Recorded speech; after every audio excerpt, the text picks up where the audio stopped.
يمكن كمان الخبر نفسه بيوضح انه في عناد، وانه يمكن في من حوالي اسبوع الرئيس الامريكي اعلن انه تقريبا ان الوصول لاتفاق ممكن يكون غير متاح ما بينه وما بين ايران، ولكن كانت بعد تهدئه طويله.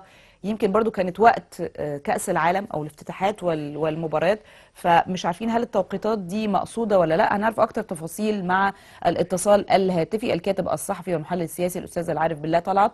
استاذ العارف بالله، اهلا بحضرتك، بصبح عليك في صباح القاهره النهارده.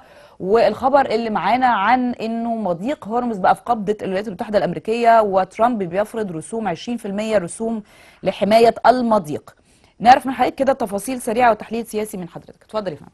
صباح الخير يا فندم. صباح الخير على حضرتك، اتفضل يا فندم. تشهد منطقة مضيق هرمز توتر وتصعيد عسكري غير مسبوق بين الولايات المتحدة وإيران.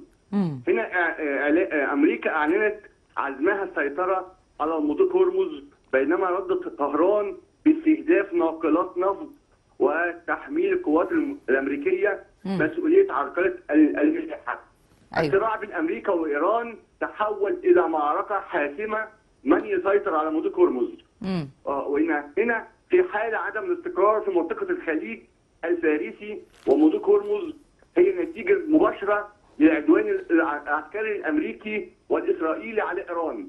وإن الممارسات الأمريكية في المضيق تهدف هنا تهدد الأمن الإقليمي وتعرقل حركة الملاحة التجارية.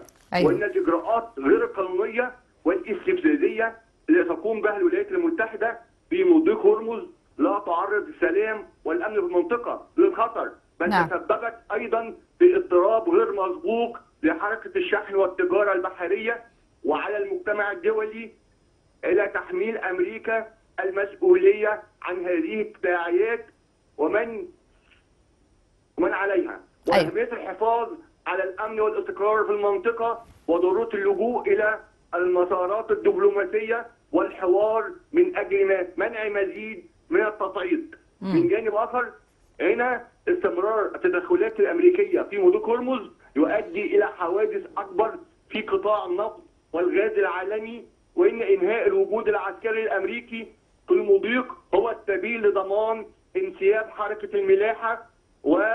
وهنا تصبح مضيق هرمز امام حركه السفن يتطلب منها انهاء تدخلات الجيش الامريكي المعتدي في المضيق واحترام سياده الدول على المياه الساحليه.